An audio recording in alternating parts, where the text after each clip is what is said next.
جان سا ہے سارا جہاں، جنون سے اور عشق سے ملتی ہے آزادی۔ چند سال قبل شکرپڑیوں پر قومی یادگار تعمیر ہوئی تو اس کے ساتھ میوزیم بھی بنایا گیا جس میں آزادی کا علم بلند کرنے والے رہنماؤں کے مجسمے رکھے گئے ہیں۔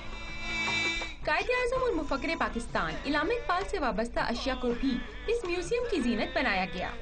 کچھ عرصہ تو یہاں رونق رہی لیکن اب یہاں ہر طرف ویرانی چھائی ہے۔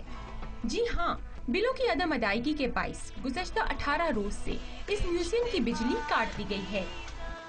بچے وہ دیکھیں، کچھ لرن کریں، ہم اس لیے آئے تھے لیکن انہوں نے وہاں تو ایک چٹ لگی ہوئی ہے کہ بجلی نہ ہونے کی وجہ سے بند ہے۔ اتنی دور سے آئے ہیں اور دوسرے کے لائٹ بند تھی۔ بچے ڈس اپوائنٹ تو ہوتے ہیں نا، بچوں کو پھر اور زیادہ وہ فیل ہوتا ہے کہ ہمارے ملک میں بجلی کی کمی کی وجہ سے ہمیں کن کن چیزوں کا سامنا کرنا پڑتا ہے۔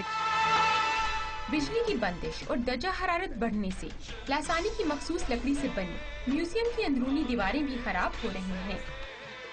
میوزیم میں جو بھی ڈسپلے پہ آئٹمس ہیں وہ بجلی نہ ہونے کی وجہ سے، اے سی نہ چلنے کی وجہ سے گرمی زیادہ بڑھ گئی ہے اور ان کا جو ہے نا خراب ہونے کا اندیشہ زیادہ ہے۔ میوزیم کی دیکھ بھال کا ذمہ دار ادارہ سی ڈی اے اس ویرانی پر لب کشائی کو تیار نہیں، تاہم بتایا گیا ہے کہ کئی ماہ سے 72 لاکھ روپے کی بلوں کی عدم ادائیگی اس خوبصورت میوزیم میں تاریکی کا باعث بنی۔